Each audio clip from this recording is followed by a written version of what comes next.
Welcome to Deeply Unscripted. I'm your host, Clarissa Medina, a cognitive behavioral practitioner helping people break free from limiting beliefs through rewiring thought patterns.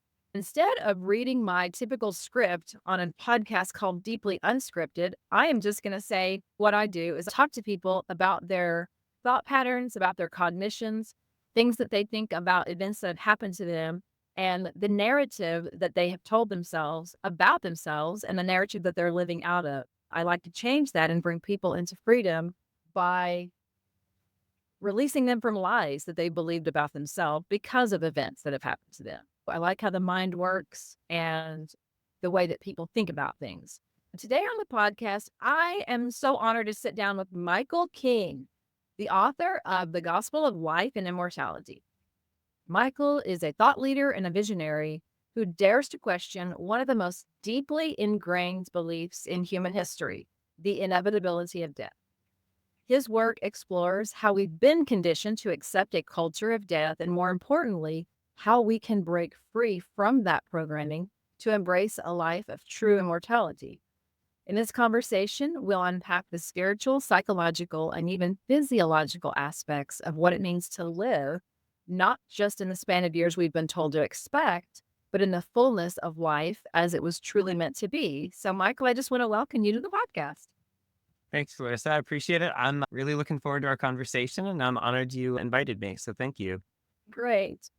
Okay. So, in the Gospel of Life and Immortality, I actually call that a manual because when I read that book, I thought this really is like the how to manual of how to break off of the culture of death that we've been programmed culturally, religiously, familially, and our society reinforces this all around us. In that book, you're challenging the deep seated narratives of a culture of death, and you present a radical vision of life and immortality.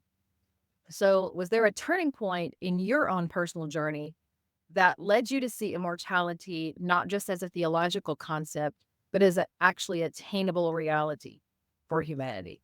That's a great question. I would say yes. And I think calling it a manual is not entirely wrong either. I tried to make it as comprehensive a book as I could. Even if I went back and did it now, I'd add more things. But my goal was to make it as comprehensive as I possibly could. So somebody reading it would get everything that I could understand to give them that they needed to start walking this out. The only other book I would recommend would be Deathless by Tommy Miller, partly because he comes at the same subject just from a very different direction. The way the Lord brought me into this subject was from my background. My dad's actually an Episcopal priest. So I grew up in the church as a Christian, and I didn't really know much about the gifts of the Spirit or supernatural things. But in my early 20s, the Lord introduced me to more of the charismatic movement, which, if somebody's not familiar with that, it really just means that the Holy Spirit's alive and well today and he does stuff.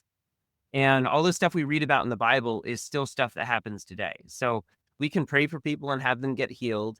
We can pray for the dead and have them get resurrected, and not as like weird zombies or something, but actually alive people.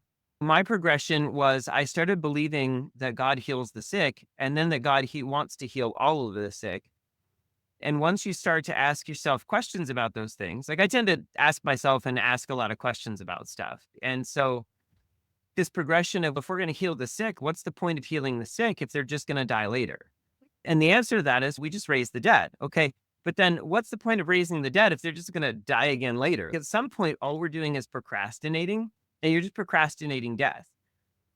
I eventually realized the only way that healing the sick and raising the dead makes any sense is if we were never supposed to die to begin with and we're supposed to live forever. When you start thinking about that and looking at what the Bible says about it, this veil gets lifted off your eyes and you start to realize so many things in the Bible directly state this. And I don't, not even allude to it vaguely, but literally direct statements. Jesus said in John 11, he says, "Whoever dies will live, and whoever lives and believes in me will never die. Do you believe this?" It's a direct statement. Then he challenges Martha, who he's talking to ask her, "Do you believe what I'm telling you?" It's so many places in the Bible where we're told we're actually not meant to die. And we've, I think, used these theology gymnastics, is what I like to call it, where we like mentally contort what the Bible says in order to make it make sense with our current reality, where we're used to people dying. We're used to people growing sick and growing old. But the problem is the Bible wasn't trying to get us to explain our current reality. It was trying to explain to us God's plan and purpose for us so that we can step into that and transform creation. So instead of us trying to do theology gymnastics to arrange it to make us be comfortable with our current experience, it's trying to show us that there's a higher experience we can have. And the more I became aware of that, the more I just realized none of this is supposed to be this way. Aging is based on decay. Romans 8 talks about how it's our job to remove decay from the cosmos. So if we get transfigured, remove the decay from the cosmos, transfigure the cosmos, and there's no more decay, people will age in the sense that they'll grow numerically older. If we revolve around the sun one more time, you're 1 year older, but you won't have aging, which is based in decay. So I came through immortality in a little bit different way. It's something I always believed in. I just didn't really share with folks. I shared the broader story of this. I spoke at a fellowship about a month ago. And basically, I was a little girl on a playground, and I was probably about 8 years old. And I was throwing pebbles on the just on the playground field. Yeah. And I was usually with a group of girls, so it's unusual that I wasn't in this particular instance. And I was watching my shadow behind me, but I was well past the age of being fascinated with my shadow. I'm like 8 or 9 at this age. And so I'm watching every time I would move my hand to throw a pebble, I would see my shadow throw the pebble. I remember God distinctively speaking to me in that moment. And what he explained to me was basically quantum entanglement. But of course, I'm 8. So Yeah. What do I know understand about that as an 8-year-old? I didn't have any terminology for that, but he was explaining that you're doing something here, but there's something greater happening at a supernatural level that I need you to superimpose onto your earthly experience. Yeah. Basically, what he was telling me, you take this reality and you experientially put it on your reality and you'll never die. And so at 8, to me, it was almost like me watching a movie, like a Marvel movie. Yeah. And, oh, immortality. Sure. Okay. I'll never die. And I just remember leaving that experience with the belief I don't have to die. Clearly, as you age in society, you will figure out that that is not a mainstream belief. No, not at all. But that's part of the problem. Like the way I describe it is we live in what I call a worldwide death cult. We live in culture that's worldwide, doesn't matter which culture you go to, where everybody believes and preaches death. And it doesn't matter if they're in a religion, it doesn't matter if they're non religious, science focused, it doesn't matter where you go. You hear sayings like the only guarantees are death and taxes. People talk about a bucket list. I don't do bucket lists because a bucket list is based on the premise and the expectation that you will kick the bucket. I won't be doing that. Therefore, I don't have a bucket list. I Right. might have a goal list of interest, but it's not a bucket list, which to some people sounds like a really petty delineation to make. But the problem is when you go back to cognitive stuff, how you think, like the meta narrative of what you believe about what you believe, it actually matters a lot, I think, because in order to have the bucket list, I have to accept certain things are true for that even to make That's sense. right. And if I don't accept that death is a reality for me, then I can't accept the idea of the bucket list. So I have to stop at the very premise. That's right. That matters because so much of what we experience in our lives, and this is fits right in with the work you do, so much of what we experience in our lives is based on what we believe. And when we believe a lie, we will experience that lie. We're going to sow the energy of that lie out to the cosmos. We're going to reap the results of believing that lie, and we'll experience things that confirm that lie. We essentially create our own confirmation bias as a That's right. result of experiencing the results of our ungodly or inaccurate or lie beliefs. Yes. As we change those beliefs and trade them for something that's true, that's life giving, we then start to experience a different reality that matches that new belief, which is that we can live and not die, that we don't have to experience decay in our bodies. That while, yes, we may see people dying around us, but that doesn't actually have to be our experience. It's the common experience, but it's the common experience because it's the common belief. Just because it's common doesn't mean it's normal. I don't even think death is normal. I just think it's common. I didn't get well received with that belief until I was briefly, for a period of time in my young 20s, I was involved in what would be called the New Age movement. There's a lot of people in the New Age movement that believe in immortality, and they believe in divine healing. So I was accepted with those beliefs because I also believed in divine healing. I was accepted in that community with those beliefs, and it made me feel very warm and fuzzy, made me feel like I was home. The thing that we did have in common was divine healing and immortality. What I haven't been able to figure out is, why do they get a pass on things like divine healing? Because that's another very controversial topic within mainstream Christianity. So why do these folks that the church wouldn't probably agree with anything, any of their tenets, why do they get a pass on immortality? Yeah, I think so much of the church just basically says anything new age is therefore demonic. So we just don't have to think about that or pay any attention to that. There's so much of what we experience is based on our beliefs that so often in Christianity, anyway, we tend to make an us and them thing. And if you're a Christian or if you're a non Christian, or if you're this or if you're that, we make it this us and them as though there have to be sides to everything. I don't think God is doing things that way. I Oh, think he looks at all of us as his children. I think he looks at us all as in stages of growth and development. I yeah. do think you have to at some point come to understand who Jesus is and what he did. And that's a very, not even just important, but pivotal and necessary landmark shift. But even outside of that, God hasn't stopped being who he is to everybody because he created all of us. His love doesn't change for all of us and his good plans don't change for all of us. So whether somebody labels themselves a Christian or not, whether they know Jesus or not, it doesn't change his plans and purposes for us.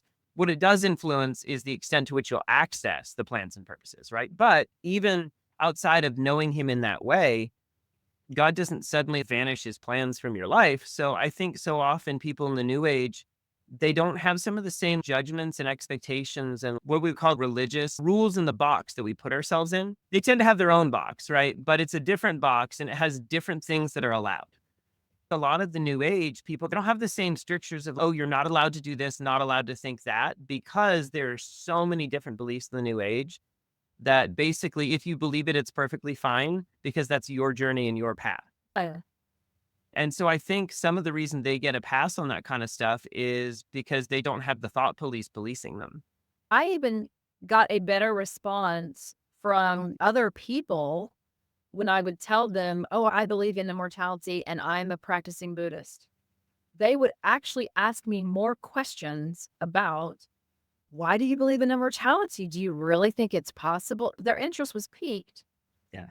I do not get that same response as a person that is coming at it from a context of God and heaven and Jesus. I'm not gonna say I was a better witness for immortality when I was in the New Age movement, but people were more open to talk about it with me if they thought I was coming at it from a New Age context than from a biblical context. That's because we've been taught by the majority of people that that's not what it means. That's not what's meant for us. That's not God's plan. And that shift is taking place. There is a shift in the body of Christ that's happening right now, and it is exciting.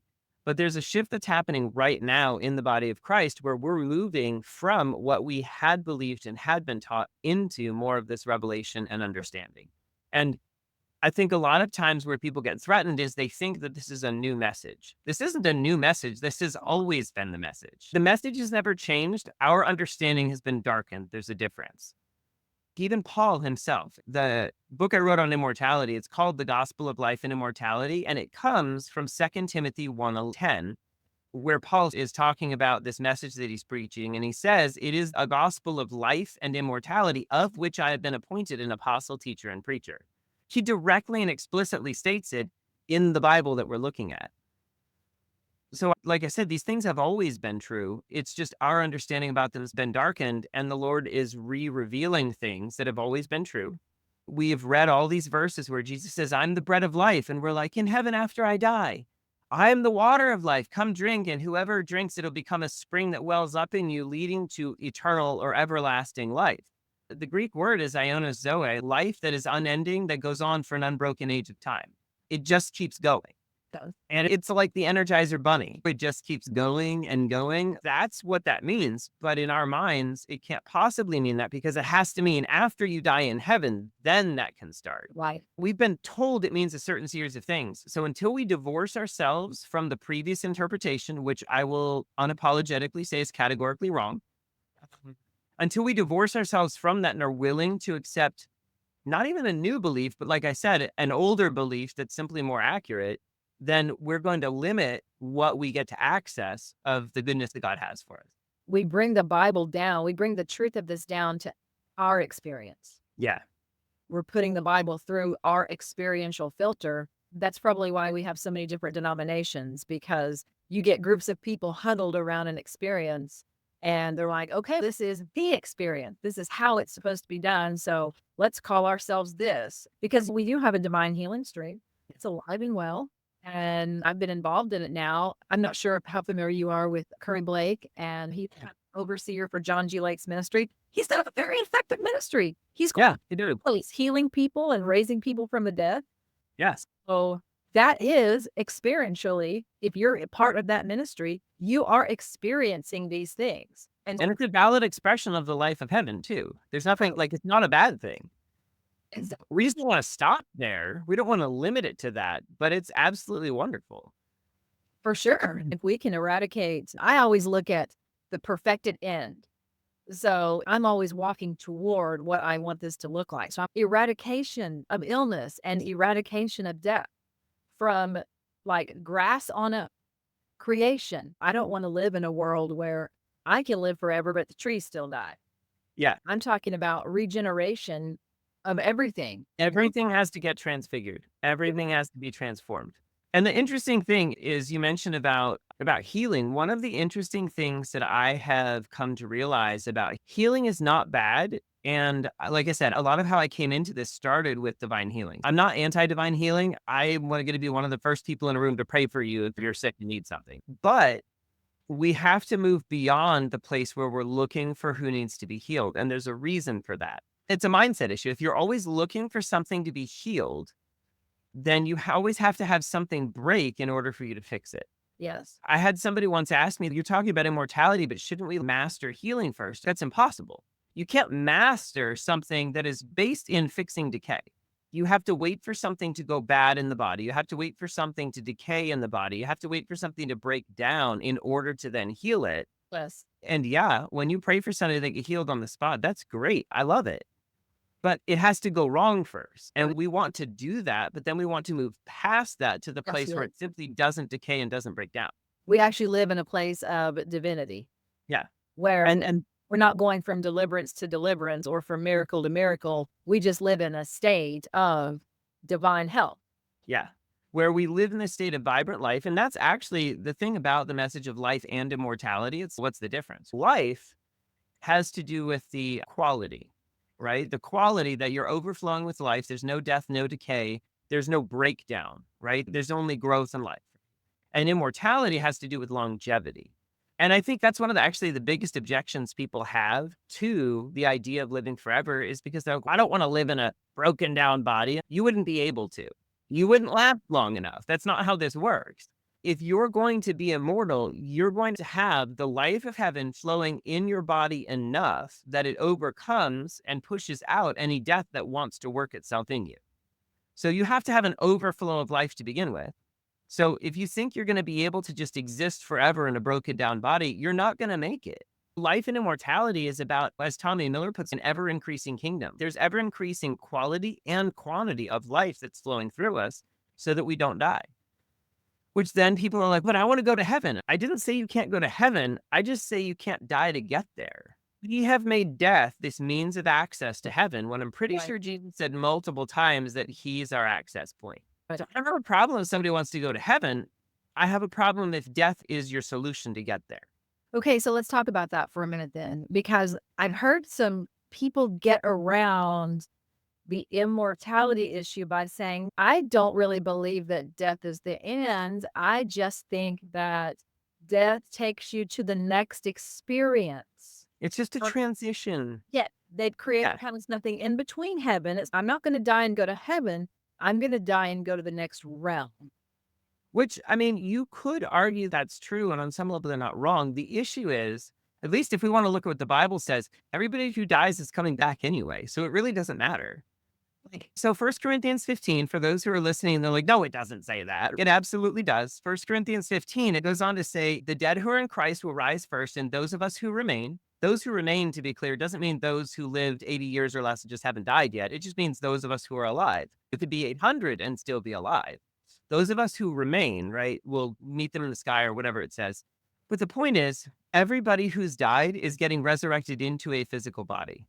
And so everybody who's so busy trying to die to get to heaven or trying to transition to the next realm or however people want to theologize that to make themselves feel good forgets the one crucial fact that you're going to be coming back. So whatever your end goal is already doesn't make any sense because you're not going to stay there. And I think nobody pays attention to that. us. Sometimes when we say these things, these everyday beliefs, hearing them is just funny.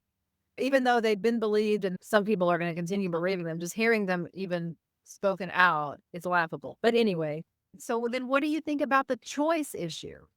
Everybody gets choice. You get choice with the things that God has not already firmly decided. So you don't get a choice to not have an immortal spirit because spirits are immortal by nature. That's not something you get a choice in. You don't get a choice whether you're coming back or not because God's already preordained in creation and before creation that you would. There are certain things we don't get choices about because there are certain things that God already foreordained. Things God foreordained, he superseded any choice we get because he foreordained that. However, anything else that involves my life, I get personal choice about. But there's even limits there, right? Do I have personal choice as to whether the ceiling falls on me or not? We could argue that, yes, I do, in the sense of if I choose to leave the room before a ceiling tile falls down, then yes. But if I don't know a ceiling tile is going to fall without having foreknowledge about it, I don't know I need to make that choice. So I don't get to choose all of the things that come at me externally that happen to me. I can choose my responses to things. I can choose how I want to walk forward, and I can choose the beliefs that I take, which then do alter the world around me based on sowing and reaping and other stuff. So I can influence creation around me, but I don't get to choose everything. And then you've got overlapping will. Let's just take you and me, for example. Let's say I want to talk about what I ate for breakfast this morning, and you're like, but I actually want to talk about the reason we're on this podcast, right? I can't choose that you want to talk about the podcast, and you can't choose that I want to keep talking about breakfast, even though that's no relevance to anything, right? So we can't choose that for each other. So we have to somehow come into agreement about how we're going to walk forward. So we get choice to the extent the choice is available, I guess is how I would say it. And we have to understand there are limits to what those choices afford us. The main place where I hear people argue about this is when it comes to raising the dead. And so just bust open another subject for a minute it's related. And if anybody's interested, I do have a book called Faith to Raise the Dead that talks extensively about that as well. But the whole thing about raising the dead, and the only people who do this are charismatics, to be honest. Charismatics and people in the mystic movement, they're the only people who ask this question. Anybody else just looks at what the Bible says about it at face value, and they say raising the dead, it means the dead person comes back to life, right? We pray for them, they get back up. People, especially in the mystic movement, are like, well, but what about their will? What if they don't want to come back? How do I know the will of the dead person? And I'm like, Yeah. it's really simple. I don't care about the will of the dead person. It's irrelevant to me. They're like, but don't they get their free will? And here's my simple answer to that. I would assume that they do, but that's not a me problem. That's a them and God conversation, right? That's a them problem. That's not a me problem. They figure that out with God. If that's a conversation that happens in the heavens somewhere, that has nothing to do with me. So I don't have to worry about the will of the dead person. In fact, when you look throughout the Bible, when somebody loses their body, they lose a lot of their authority to have influence in the earth. So I'm actually entirely unconcerned about the fact of what they do or don't have as free will. I'm concerned about the fact that they need to get back in their body to then accomplish the plans and purposes that God has for them. Once you die, something about that changes in a not good way. So the solution is to be obedient to God, which is to command you to come back. So I don't actually care what your will is. I care about being obedient to God over your perceived will or your right to have choice. If that choice exists, then you're going to engage that choice regardless of what I'm doing. in the heavens somewhere that I can't even prove to begin with. So why am I building a theology around it? Exactly, exactly. That is no an argument, but it goes back to if you're just gonna come back anyway, your will about wanting to come back. Now we're just talking. Should be obedience with the Lord, which means just come back now. Yeah, that's what I teach people is you're coming back anyway. And since you're coming back anyway, why don't you just try being obedient to the plans of God instead of fighting to have your will? If as a believer anyway, we chose to give up, not my will, but yours be done, right? Like we choose to follow Jesus, we choose to give our lives to him, then his plan actually needs to be number one. And since death is placed under his feet, it's an enemy that he is legally defeated in the heavens and the earth. If this is true, which it is, then actually what needs to change is my rebellion to want to die. And it is rebellion and disobedience. And I'm not pulling punches on it because that's the simplest, most blunt and direct way to explain what it is. That's good. We can dress it up a lot of different ways. We can be like, I just feel that you feel that your will is more important than God's plan for your life. It doesn't feel good to have to confront that, but that's actually what we're talking about. I had a guy tell me that we should stop. He believed in immortality, but he said we should stop teaching it because we haven't even properly taught how to govern our own bodies. And if you can't govern your own body, you can't govern anything outside of your body. And I'm like, I agree with you that we're not doing a great job of teaching people how to govern their own bodies, but that would be the argument that we should hold off on teaching immortality. Hold off for how long? Gets even better, right? So I would say that his argument is exactly why we need to be teaching it. So think about this, right? If we need to start governing our own bodies better before we start teaching immortality, I again go back to Romans 8. And it's like around verse 20, but it talks about how the first fruits of this is the redemption of your body. Okay, so if we need to get better at governing our body before we walk in fullness of life and immortality for all creation, before decay gets removed from all the cosmos, actually, the Bible agrees with you. It needs to start with our bodies. So let's start with our bodies. Let's get ourselves transfigured and let's have the decay removed from us as the microcosm of what we're going to release into the macrocosm of the cosmos. So, yeah, I agree. We need to start by governing our bodies. So let's start there. Wow. That's not a barrier. That's just a step in the process and just a good plan of where do we start. Do you want to talk about your new book? Yeah, sure. So I have a new book that's coming out sometime this year. It's called Beyond Revival. And it is basically talking about this period of time that we're in right now.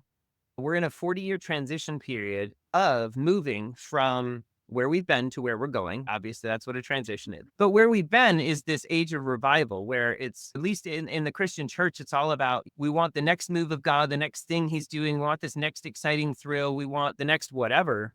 And people run from revival to revival. It's not that revival's bad. It's good, it's valuable, and it has a purpose. But we're going beyond that because there's something higher that God's bringing us into. And what he's bringing us into is the message of the restoration of all things in life and immortality. So really what we're talking about right now, that God's plan was never for everything in the cosmos to be destroyed and wrecked and everything anyway. Entropy is not supposed to exist. Entropy is the tendency of things to break down and tend toward chaos. Entropy is not God's plan and design. And the plan is for us to fix that. So yes, the plan is for us to literally change what we would consider a law of thermodynamics. We're going to alter that law in the entire creation.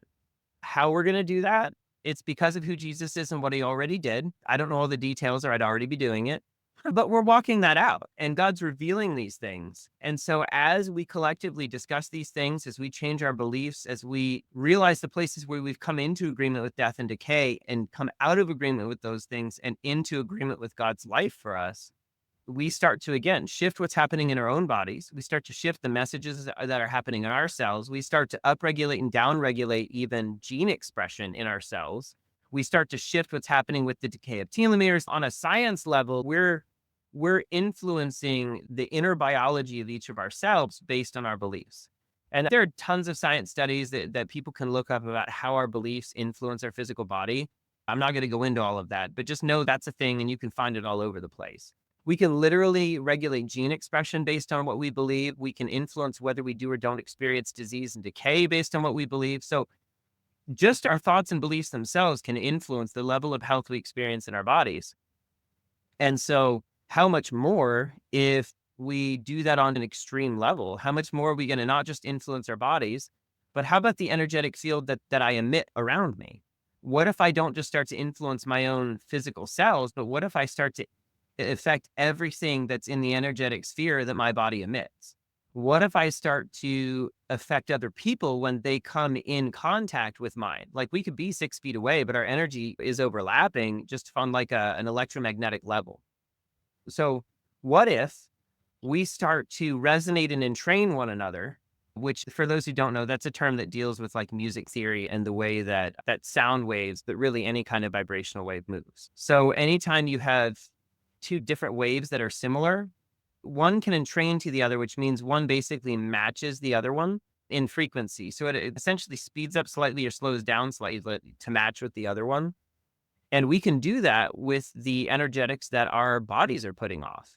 When I come near somebody else, I can help them and train up to essentially what I'll call a higher level. It doesn't really translate that numbers wise. People like to talk about the high frequency and low frequency things. It doesn't actually work that way because frequencies are mathematical numbers. There's not like a high one and a low one. That high is good and low is bad. People talk about it in a very pseudo spiritual sense in that way, but the analogy works. It doesn't translate into science measurements. So what'll happen though is as I have this resonance of life that I'm releasing, other people are going to start to step into that simply by being around me. So I don't just govern myself, I start to govern the world around me. I start to become infectious with the life of heaven around me. It starts to influence the other people around me. They get infected with his life as though it's a bad thing, right? Infected. But we start to spread that life and then they start to spread that life. And as we all collectively do that, it brings us up into a higher place. And then we all get to experience more of that life, which then in turn is also going to transform creation around us as well. Okay, so tell me about this 40-year period. All right. Sorry, getting off a little, but so there is a prophecy in the book of Hosea. It's Hosea chapter 6, verses 1 and 2. And Hosea prophesies about 3 days. And for some background, to understand what he's talking about, you have to understand that the Bible mentions elsewhere that days can be interpreted as 1,000-year periods. Yeah. So if you look at this concept of days in a prophecy as something that's more metaphorical or it's like an imagery, what he's communicating is he's actually talking about 3,000-year periods and what those 1,000-year periods are going to be characterized as. So the first 1,000-year period, it says God has torn us, but he'll heal us. In the first 1,000 years from basically when Jesus was here, so 0 AD or 1 AD or whatever, to around year 1,000, this is not exact years, it's rough periods of time. That is the period of the tearing down and the building up. So what we see is we see in 70 AD, the temple gets torn down and the church gets built up. But we also see the period that I would say maybe marks that I'm using to mark when that day or that age ends is the schism of the Catholic and the Orthodox Church in 1050, I think it was 1054, 1053, roughly 1,000 years. So we see this tearing down and building up of the church. And we see this massive shift, which then transitions us into the next age. The second day, which what it says after, on 2 days, he'll revive us. So from year 1,000 to the year 2,000, again, give or take, that's the age of revival. So we see even with the waters in Lourdes and all of these places throughout the world where people have seen these miracles, and in the dark ages and even forward, we've seen these different revivals. The Catholic Church, I think, doesn't typically term them that, but you can still see these things throughout history where the Lord has visited the earth in specific locations in these unique higher levels of manifestation in that place. Yes. And then people take these things and carry it elsewhere. So people might carry the water from Lourdes or wherever and take it somewhere else and somebody receives healing in their body, or they pour it on something and it gets restored or rejuvenated in some way. The blessing that God released into this location spreads out elsewhere. One of the more recent ones that most people have heard of, I think at this point, is the Toronto blessing, which was in 1994 in Toronto, Canada. There was a church that through a variety of things, they had a 3 or 4 day conference and God just broke out with laughter and another series of other manifestations. And it just continued for 10, 15 years. But it spread around the world, and a lot of people started to come into this, not just a revelation that God's actually in a good mood, he loves us and he wants us to have a happy and joyful life, but also the power that was flowing in that meeting spread to other churches and people started to receive freedom. Like their problems in their life actually just got better as a result of this heightened experience that happened in one place that then spread around the world. So revivals are great. Like I said earlier, they're not a bad thing. It's just that we don't want to stop there. So then we go on to see the third day that was prophesied. And again, if you look at 1,000-year periods, you've got from the year 0 to 1,000 and 1,000 to around 2,000. What is it? It's 2025. So we're in the third day, right? Now, I would argue that if you had to pick a calendar time for when the third day started, based on things the Lord's talked to me about, I would say somewhere in the 2018 range. But I think 2020, when all the churches closed their doors, is also not a bad delineating marker here for when we say the end of the age of revival and the beginning of the age of restoration in life. Because what that verse says is, on the third day, he'll restore us that we may live in his sight. So the promise of the third day is of restoration of all things and of life and immortality, which is the message that's organically coming out right now.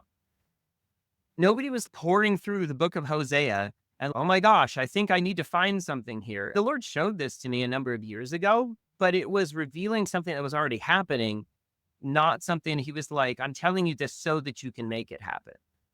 He was just saying, you are living in the time that he already prophesied about. And when I started to see that, I'm like, oh my gosh, this is amazing. But there's a transition period to any age. So we're in the age of restoration of life. We're already in it, but there's a transition process that we're in to walk that out. And in the Bible, transitions happen in 40s. Okay. Like 40 days and 40 nights with the ark. With Noah, Jesus went into the wilderness for 40 days and fasted before he started his ministry. Throughout the Bible, you see 40 is the number of transition. Okay. And in fact, actually, Moses had 3 40-year periods in his life. 40 is the number of transition in the Bible, which I then proceeded to live out my 40th year because my entire 40th year, with the exception of a couple days on either end, actually was in a divorce, like the whole year. And the interesting thing about that is right before that happened, I actually started writing a chapter in this book about how 40 is the number of transition. Wow. So I didn't plan any of this. This wasn't like, oh, I'm going to make my life match a book. That's ridiculous. It's just, that's what happened. And so I started writing about this message and then I started to live the message. So my whole 40th year was a transition in my life and a huge one. But the thing about that is a transition is a process, right? It's not a moment in time in the same way that dawn isn't a moment, right? Dawn is a transition from one day to the next day. You had day, you've got night, and then to transition into the next day, you've got dawn. Dawn is a period and it's a process. It's not a moment. But at some point in time, it gets light enough. It's gradually getting lighter and lighter. At some point in time, it gets light enough that everybody would agree, okay, it's a new day now. We're done with the process. Yeah, we're done with the process. We're in a new day. Now, different people might say at different points, one person might say at 8 in the morning, okay, it's a new day. One person might say it at 6 in the morning. One person might start their day early when the sun's just starting to peak up and they're like, hey, it's 5 in the morning. It's a new day. Different people might recognize a new day at different points in time. But what we can all agree on is that as the day dawns, everybody can recognize it's a new day. So what we're in right now is that transition period, and it's going to continue into the 2050s and probably into the early 2060s, I would say, or at least into the early 2060s, we're going to start seeing, I would say, a greater fullness of the manifestation of this transition that we've been in. But what it's going to look like is ever increasing life and immortality. It's going to look like a transfiguration of the cosmos. It's going to look like a shift in technologies. It's going to look like a shift in our financial industry. It's going to look like a shift in medicine. It's going to look like a shift in every area of life, education, our understanding about the mind and consciousness, because we're going to live in ever abundant, increasing life and immortality and learn how to remove the decay from the cosmos. So in order to do that, we have to transition out of where we've been, which is about revival to revival, waiting for God to do the next thing so we can experience that, and learning how to govern over all creation into ever increasing life. That revival to revival, it's reminiscent of miracle to miracle. Yeah. rather than just living in that constant state. Part of me wants to just, let's just get there. But then the process, it's always an adventure. And if you don't go along the adventure, then there's a lot that you miss along the way too. So, Yeah, and it's so true. I think you and I are probably very much, we're just like, let's get there already. But the truth is, we're already getting there. And the way I would explain this would be to use the example of when the Israelites were crossing the Jordan River into their promised land. Now, when they did that, for those who aren't familiar with the story, very briefly, there was this river they had to cross. They brought the Ark of the Covenant into the river. The river just basically stopped and rolled back to actually a town called Adam, which has its own prophetic significance if you look at that passage. The water rolled all the way back to Adam, and then they were able to cross. They crossed together, but they didn't cross simultaneously. okay. The reason I say that is because that's what we're experiencing in this transition as well. We're all, as a collective people, both the body of Christ and everybody alive in the world, we're crossing into this age together, but we're not necessarily crossing into this understanding simultaneously. And I say that as in, if you as a group of people are walking into a building, right, there's one door, you're probably going to line up in a line and 10 people are going to walk through the door together, but they're going to go one after the other. To walk in simultaneously, you'd have to have an open side of the building and everybody take a step forward, right? The people of Israel crossed the Jordan together, as in they have this massive group crossed and kept crossing until the entire 12 tribes were over. But what they didn't do is they didn't line up holding hands along the Jordan River and then everybody take a step and then take another step. Not only would have been ridiculous, but it wasn't even necessary. They were all crossing together. They just didn't do it simultaneously. So over the course of a day or two or however long it took, everybody entered the promised land, but they didn't do it at the same moment. And I believe that we're going to experience some of this shift the same way. This conversation you and I are having makes sense to us. It might be new to somebody who's listening to this podcast. That's okay, because we're all walking this out together. We're just in different places in that process.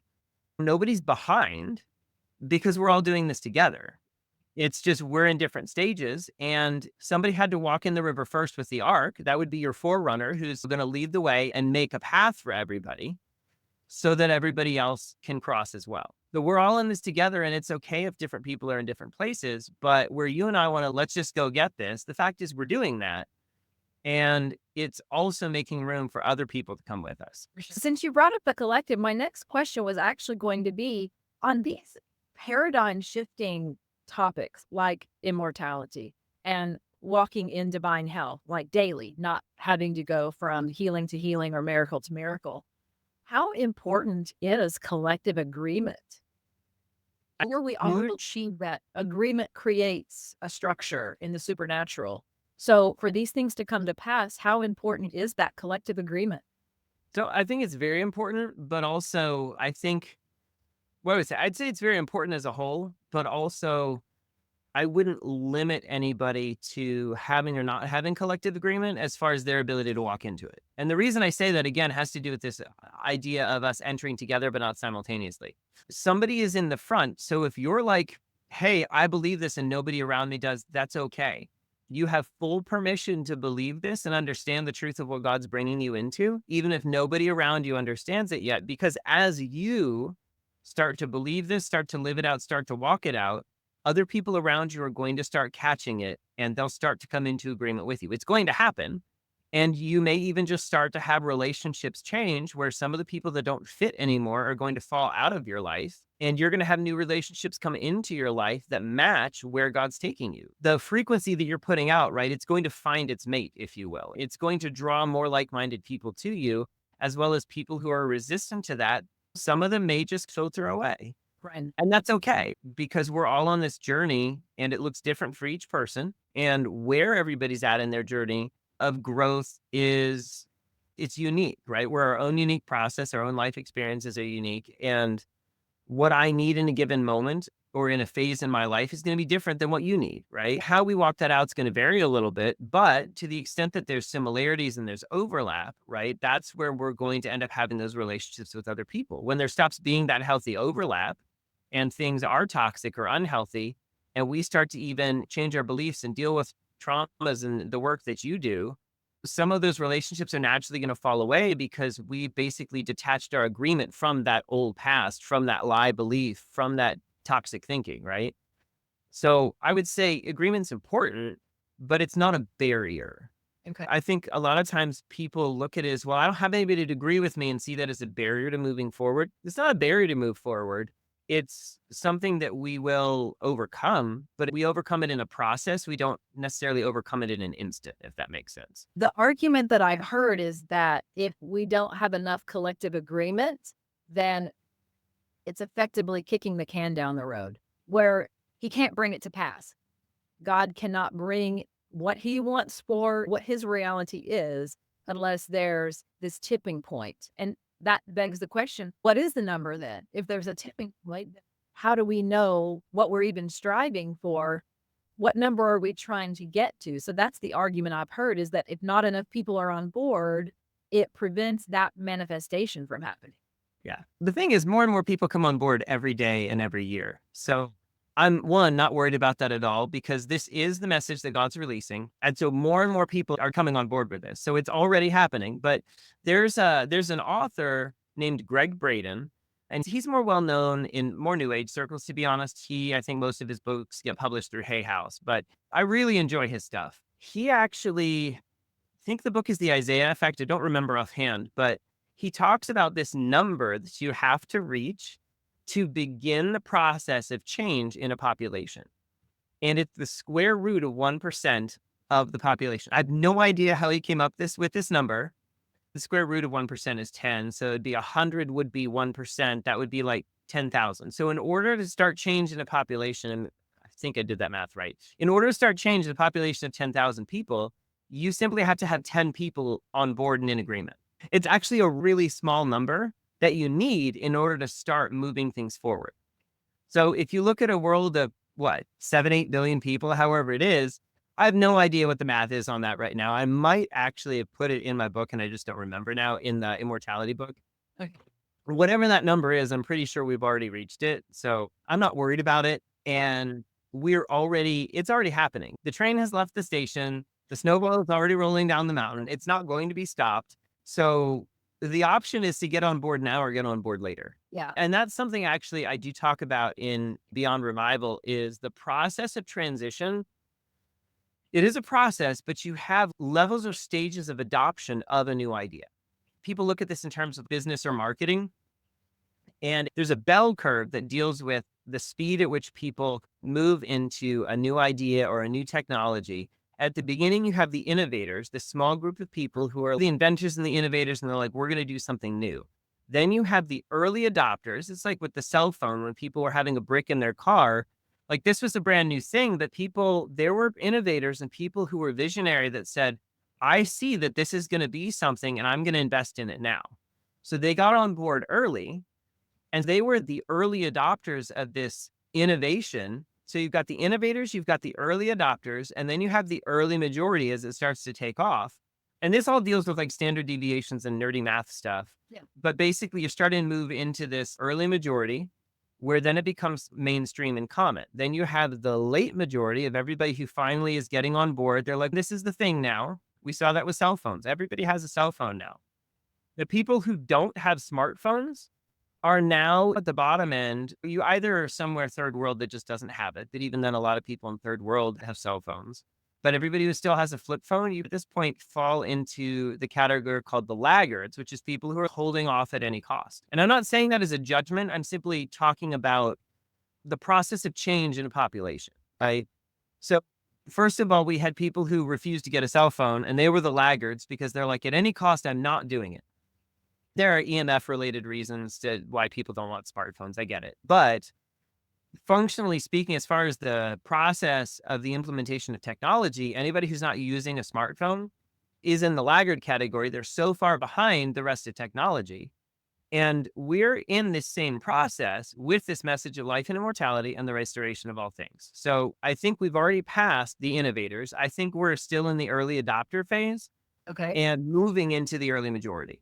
So we're looking for this to be available at Walmart. Yeah. Ultimately, and that's where we're heading. That is where we're heading. For anybody who hasn't heard of Legacy Church, Tommy Miller, I literally just moved here to Ohio to be a part of this church. He's a good friend, but that's part of what he teaches and preaches as part of his church. This is a go to church on Sundays and this is the message you're going to hear kind of thing, which is not common everywhere. But when people are like, oh, we only see this on a Zoom call or a podcast, and where is this in a church? Right. It's starting to be in churches. I have people write me and they're like, yeah, my pastor was preaching about immortality this last Sunday and I told them about your book. And I get messages from people about this stuff. So I know it's happening. I think a lot of other people don't know what's happening because it's just still that disconnected.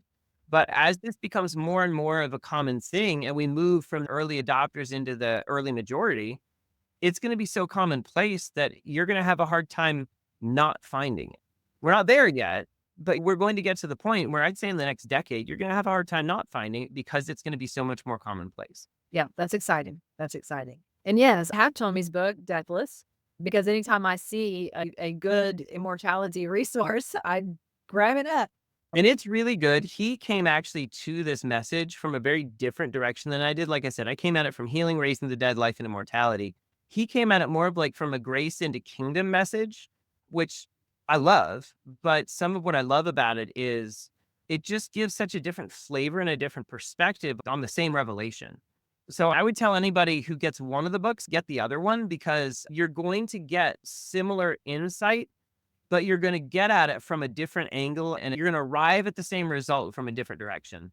And I think it adds a lot of richness and value. And sometimes it just speaks to somebody differently. Sure. I agree. Oh, your resources. If somebody wanted to find all of your, you've got 6 books, 7 books that you've written out? 9, 8, 9, something like that. Oh my gosh. Okay. Something like that. I don't know. Those, where can they You find think I know how many books I have? I want to say it's 9. Well, if we include, yeah, it's 9. So if you go to thekingsofeden.com and you can see it right there, thekingsofeden.com, there's links to all the books. I have articles that I write every week. Like I said, at some point I'm launching a podcast, which there'll be links to that as well. If you go to Amazon and look up Michael King, Michael C, letter C, initial, middle initial, Michael C. King, you'll find it. But probably Michael King, you just find it as well. But yeah, my website, I'm on Facebook. Drop me a line. I was involved in something great. And I'm telling you, some of the ways that you explain out a topic, I've saved, you have no idea how many of your comments I'd saved because I need to remember this because I was having this conversation just last week and I did not have the words to put it together like this. So I just carry around your comments. So when a thing comes up, I'm like, no, here, read this. He can say it much better than I can. I'll be honest, I've been really blessed. I don't know, different people may or may not understand about the fivefold ministry, but one of the things I operate is in the grace of a fivefold teacher. And so some of what that does is God just makes it easier for me to break down complex subjects into more understandable language and help and honestly just makes it easier to learn if I'm teaching it, which it's really not something I'm doing. It's not because I'm such a cool person. It's simply something God's graced my life with. And I'm blessed for that. So I'm glad it's helpful to you. In reality, it's not even something I think I can always take credit for because it's just something God's given me. And let me tell you, I just want to warn everybody, when people that believe in immortality start putting podcasts out there, you better look out because we're going to need guests. And that means you need to come out of agreement with death because we're going to be working on episode 14,000 or something if we're going to move this into the eternal realm. So these are eternal podcasts. I want to thank Michael for coming on the show. And this will not be the first time because as soon as this next book is released, I want to have him back on to talk about this book, the next book. So I hope that something in this conversation, I hope it challenged you. I hope it inspired you. I hope it gave you the will and the want to press into some of these paradigm shifting concepts that we're talking about. Until next time, we'll see. Thanks so much.